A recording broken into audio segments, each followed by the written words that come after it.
Hey, welcome back to Basement Backgammon. On this episode, we're going to be looking at a brand new board that I just received in the mail just a few minutes ago. This is a board from Bob Zavoral, the board maker out of Chicago, and he makes custom boards to design in full leather. This particular board is a 2-inch board featuring 2-inch Bakelite checkers, and I'm going to say a little bit about the board first and show you a little bit about the outside before we open it up in its full glory. The concept of this board was I was thinking about the song The Devil Came Down to Georgia by the Charlie Daniels Band. And in that song, the devil challenges a man to a fiddle contest. And he opens up his fiddle case. He says, "I'll start this show." Fire blew from his fingertips. And I thought to myself, what kind of violin would Satan play?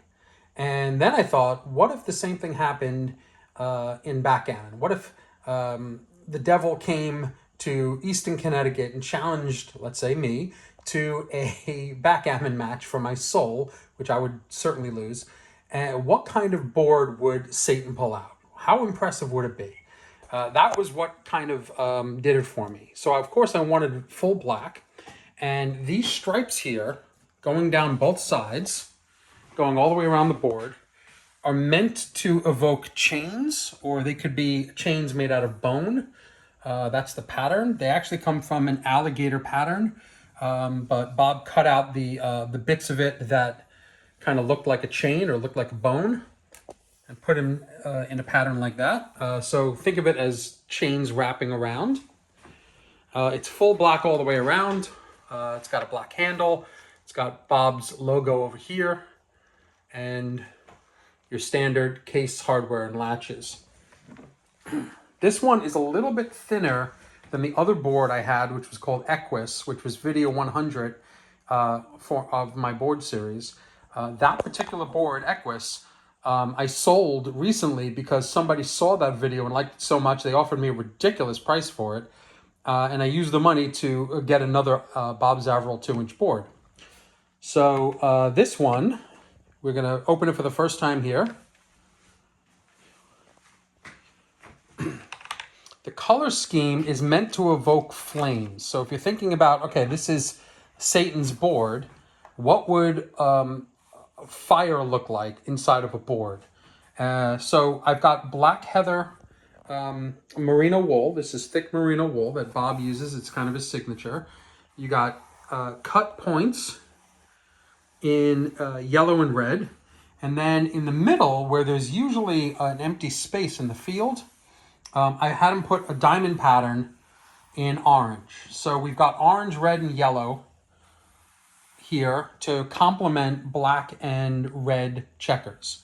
Beautiful black and red checkers that I bought from Bob Kamp, also in Chicago. Recent winner of the Viking Open, by the way.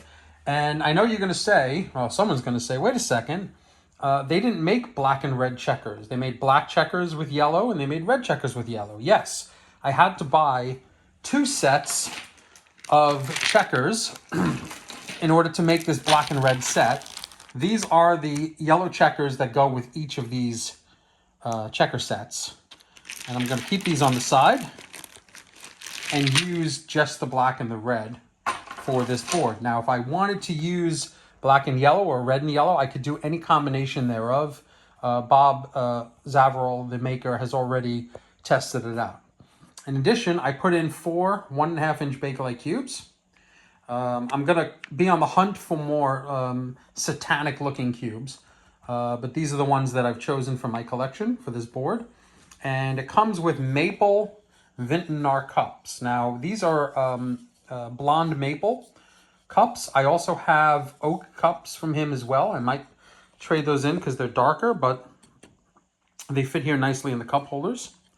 And in addition, Bob and I came up with this whole idea of taking one of these dice boxes from France. I forgot the guy's name.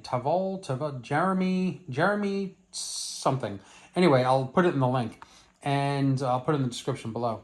And you wedge this in, and the box pops open, a magnetic box, and you can keep your dice right here. So it's a good way of keeping keeping dice in here and using this space which is normally empty. And then it comes with a key. So let me set this up so you can see what it looks like. It really is quite striking.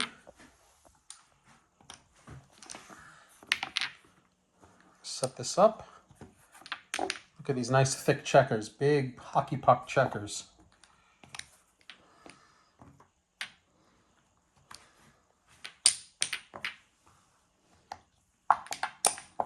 Now, this is a 2-inch board, and the bar is a little thin for 2-inch checkers to my taste, but having said that, it's thick enough to comfortably hold. It's perfectly flat, and I actually prefer the thinner bar in this particular case because every ounce I could save on this board, given how much it already weighs, is really, really helpful for me.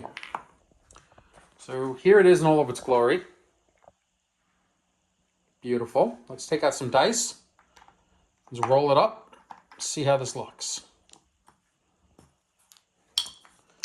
Bob, if you're watching this, I'm already in love with this board.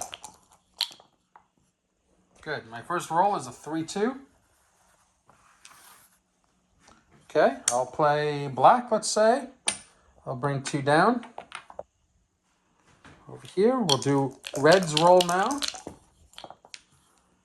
4-1. Okay. I'll play these 2 down because black is going to need a 4 over here in order to make the bar point, so I can dupe the 4 that he needs to hit me. And he did do 6-4, so I'm going to do 6 and then 4 hits. One more roll. 4-3.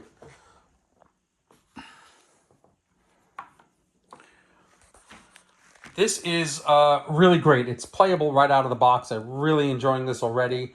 It's going to make its debut tonight at the Eastern Reading Backgammon Club meetup at the Eastern Library. And I'll try to get some video of it in action so you guys can see it. I'm really, really excited. Thank you very much, Bob Zavoral, for this. Thank you for guiding me through the vision. I'm glad it worked out. It looks fantastic. And if the devil ever comes down to play for my soul, at least we'll have something good to play on. Thanks very much for watching. See you again soon.